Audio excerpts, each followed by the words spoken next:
última reunião do G20 com ministros de finanças e presidentes de bancos centrais do grupo, Fernando Haddad sugeriu mais uma vez tributar grandes fortunas. Ideia essa que já foi demolida e refutada pela própria realidade. Mas o que Fernando Haddad falou exatamente por que tributar grandes fortunas não faz sentido de jeito nenhum? Me acompanha até o final que é sobre isso que a gente vai falar nesse vídeo. E eu também vou pedir para vocês se inscreverem no canal porque, sinceramente, gente, eu não sei até quando meu canal vai existir. A comunada me odeia. Então, se você puder me ajudar e ajudar a expor, a divulgar as ideias de liberdade, já se inscreva no canal e deixa o seu like para você não esquecer de fazer isso. O vídeo de hoje será dividido em 5 partes. Se você quiser pular, ver uma determinada parte, pode se basear pelos capítulos que eu vou deixar aqui, né, nesse vídeo. Mas vamos lá. Primeiro a gente vai ouvir o discurso dele, já toma um Plasil, né, já vai, se prepare psicologicamente. Depois vamos falar da falácia da desigualdade. Em seguida, exemplos de países que adotaram medidas de taxar grandes fortunas e como eles fracassaram e por que desistiram de fazer isso. Aí vou trazer alguns dados também do porquê taxar grandes fortunas não pode dar certo, nunca deu certo em nenhum lugar do mundo. E para fechar, por que essa ideia persiste até hoje? Porque isso gera esse questionamento, né? Se é tão ruim, por que tem gente que ainda defende um negócio desse? Vamos então ouvir a fala aqui do Fernando Haddad. A presidência brasileira assumiu o desafio de fazer um G20 inclusivo, em que tenhamos a chance de avançar em diversos temas que nos são caros, como o combate à pobreza e à desigualdade, o financiamento efetivo ao desenvolvimento sustentável, a reforma da governança global, a tributação justa, a cooperação global para a transformação ecológica e o problema do endividamento crônico de vários países. Ao mesmo tempo em que milhões saíram da pobreza, especialmente na Ásia, houve substancial aumento de desigualdades de renda e riqueza em diversos países. É sempre esse discurso de colocar o rico contra o pobre, mas nunca um discurso de como resolver a pobreza. Nunca um discurso de como melhorar o ambiente de negócios para que o país prospere, para que aumente a produtividade do país. Não, o discurso do PT, desses esquerdistas aí, é sempre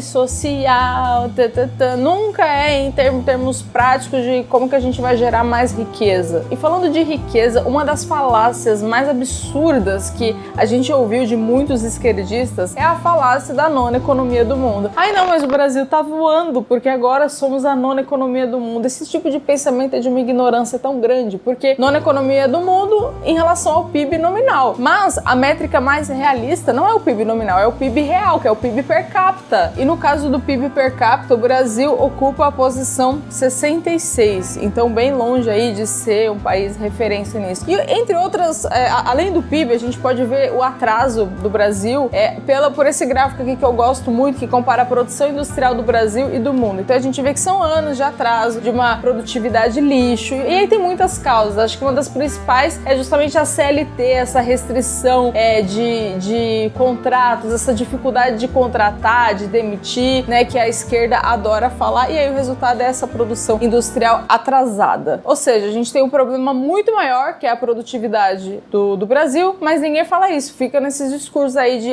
igualdade, tem que ser iguais, né? Gente, nem Deus criou as pessoas iguais, cada um é de um jeito, cada um tem as suas próprias virtudes, mas não, eles insistem que todo mundo tem que ser igual. Chegamos a uma situação insustentável em que o 1% mais rico detém 43% dos ativos financeiros mundiais e emitem a mesma quantidade de carbono que os 2/3 mais pobres da humanidade. Do nada, né? A preocupação é o carbono. Agora o carbono é o vilão. Eu comentei isso no outro vídeo do como o PT está destruindo a economia do Brasil, que eu falei dessa falácia aí do ESG, como que isso só serve para empresas muito grandes, porque o pequeno empresário, o pequeno empreendedor nunca vai pensar em ESG. O pequeno empresário está preocupado em pagar contas, não em criar todo um setor que fique ali de forma regulada ao que o governo entende como ambientalmente sustentável, aquela coisa linda que só falta fazer um arco-íris. Não há ganhadores na atual crise da globalização. Embora, como disse, os países mais pobres paguem um preço proporcionalmente mais alto, seria uma ilusão pensar que países ricos podem dar as costas para o mundo e focar apenas em soluções nacionais. Em um mundo no qual trabalho e capital são cada vez mais móveis, pobreza e desigualdade precisam ser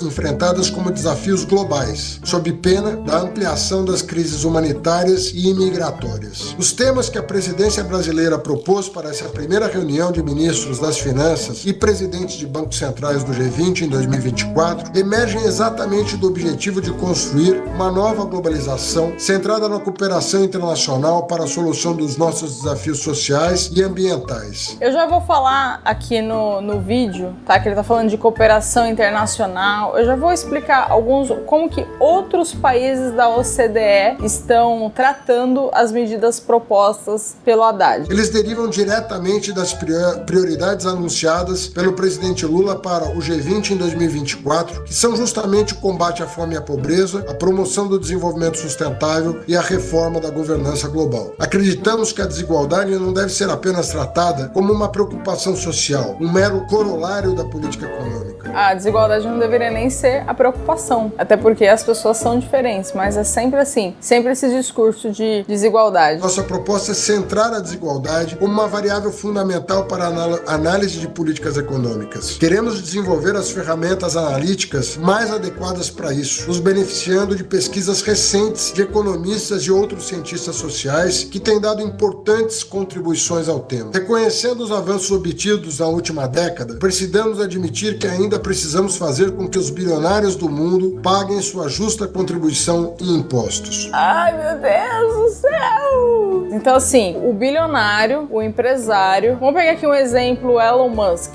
Então, o Elon Musk ele tem que pagar, né, dar a sua justa contribuição em impostos, mas ninguém fala como uma pessoa que ganha tanto dinheiro como o Elon Musk, um grande empresário, ninguém fala das pessoas que são empregadas por ele, ninguém fala dos avanços tecnológicos. O Haddad não fala dos avanços tecnológicos graças às empresas do Elon Musk. Eu até puxei um dado aqui que estima-se que mais de 110 mil pessoas ao redor do mundo trabalham para as empresas do Elon Musk. Isso aqui é só um exemplo, tá? Porque toda vez que fala de empresário, de pessoas muito ricas, sempre é o vilão, mas ninguém pensa no bem que essa pessoa traz para a sociedade. Sério, para mim é uma questão tão lógica, porque quem que contribui melhor para a sociedade? O empresário que ganha muito, mas que emprega muitas pessoas, ou um burocrata que tá ali mamando na teta do Estado e que acha que sabe o que é melhor para todo mundo. E ainda falando sobre impostos, eu peguei uma matéria aqui de 2021, onde o Elon Musk diz que pagará 11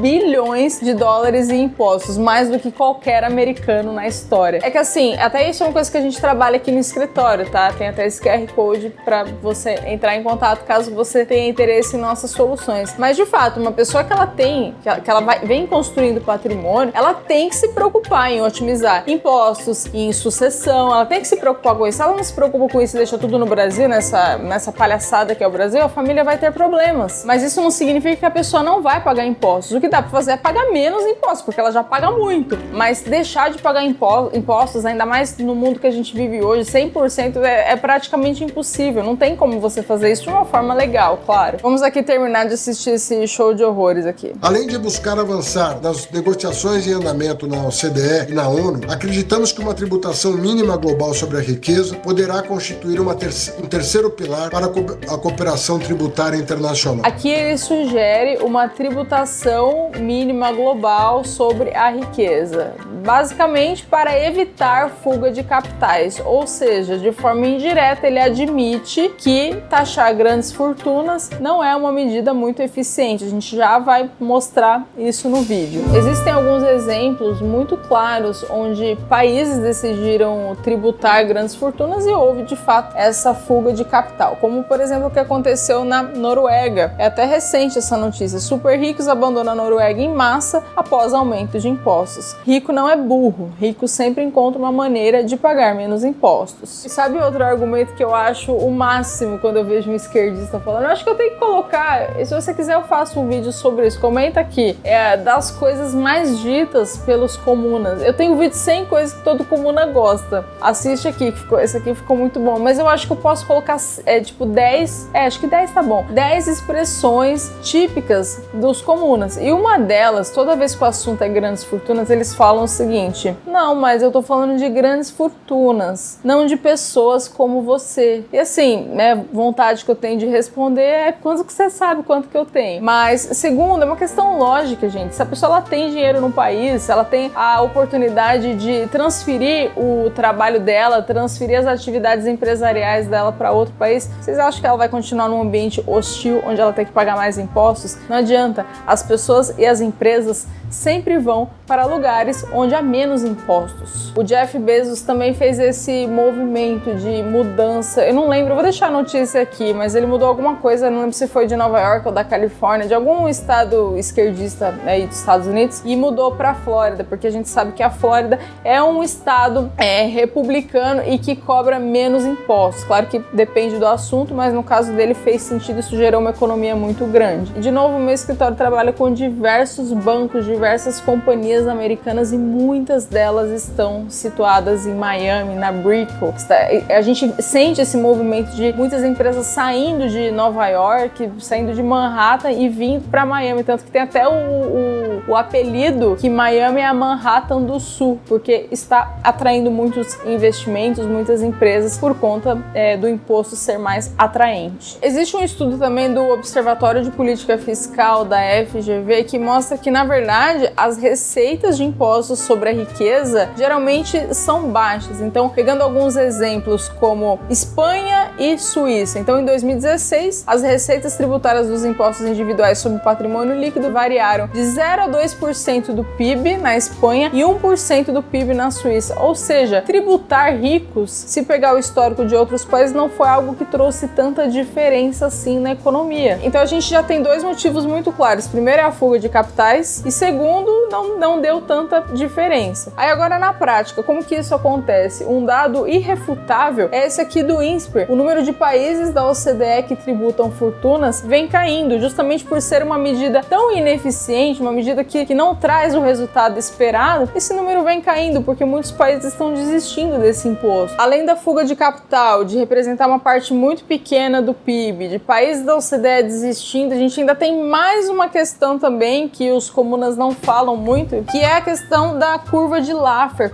Qual que é o mecanismo da curva de Laffer? A curva de Laffer mostra que não é porque você aumentou impostos que você terá necessariamente uma maior arrecadação. Qual é a lógica da curva de Laffer? Se existem mais impostos, os custos de produção também são maiores. Consequentemente, os produtos ficam mais caros e isso diminui o consumo. É por isso que não necessariamente aumentando impostos haverá um aumento da arrecadação. Prova disso é que desde quando esse governo começou, a gente teve aumentos de impostos e até uma notícia recente aqui de setembro do ano passado, que a arrecadação tem pior sequência desde a pandemia, ou seja, não adianta só aumentar impostos se isso comprometer a produtividade. Sério, gente, existem muitos artigos, muitos estudos mostrando que taxar grandes fortunas não gera o resultado esperado. E como dizia Milton Friedman, um dos maiores erros que existem é julgar os programas e as políticas públicas pelas intenções e não pelos resultados. Aí vem a grande questão, se isso é um assunto tão óbvio, tem tantos resultados mostrando isso, por que a gente ainda discute? Aqui é minha opinião, tá? É que eu acho que é algo muito sedutor. Na verdade, a base do pensamento esquerdista, isso eu até fiz em outro vídeo aqui comentando sobre o livro A Mente Esquerdista, que até tá ali. A base do pensamento esquerdista é o ressentimento. Então, pro esquerdista é gostoso criticar o rico, é gostoso dizer, não, o rico tem que pagar mesmo. E geralmente são pessoas que não prosperam na vida, porque você nunca vai conseguir atrair para você algo que você você rejeita no outro. Então, muito embora o sentimento de inveja seja algo da natureza humana e às vezes a gente olha pra alguém, sente aquela pontinha de inveja, eu acho que a gente tem que colocar a nossa razão em primeiro lugar e não sentir inveja, mas admiração e inspiração. Porque mesmo que a gente não atinja aquele nível de sucesso, de prosperidade, a gente não vai ter o ressentimento em relação à riqueza. E aí é muito mais fácil a prosperidade entrar nas nossas vidas.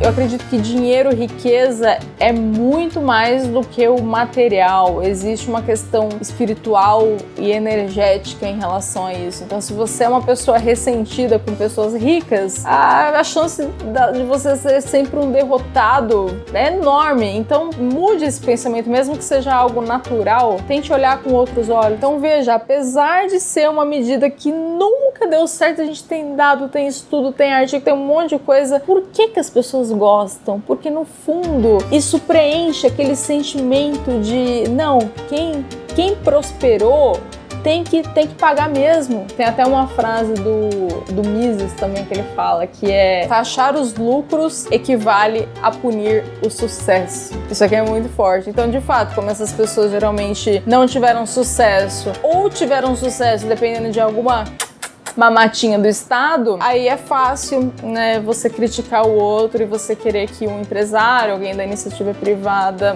tenha esse castigo por ter sucesso. E aí eu fico pensando como que uma sociedade como essa pode dar certo. Isso é uma coisa que o Olavo falava em comparação à cultura americana e à cultura brasileira. E eu percebo isso também hoje, trabalhando com americanos. Nos Estados Unidos, todo mundo, você quer que seu amigo prospere, você quer que o outro prospere. No Brasil, não. Ele dava o exemplo, Olavo, que é como se fosse siri no balde, né? Que é um tentando puxar o outro ali. Então, é bem isso. É típico do Brasil isso. Você vê alguém tendo sucesso, essa pessoa ou é desonesta, ou fez alguma coisa errada, ou sempre tem uma desculpa pro sucesso do outro. São pessoas que se preocupam muito mais com a vida do outro do que em resolver a própria. Por isso que a própria geralmente tá um lixo. E se você ficou comigo até aqui, comenta um eu fiquei. Comenta se você já conhecia algumas dessas referências que eu coloquei aqui no vídeo, tanto de artigos, como de frases, de exemplos que eu dei, e por que você acha que esse tipo de assunto ainda é discutido. Muito obrigada por assistirem. Eu vou deixar um outro vídeo para vocês aqui, esse vídeo que eu comentei como o PT está destruindo a economia do Brasil. Eu acredito que vocês vão gostar. Muito obrigada, até o próximo vídeo.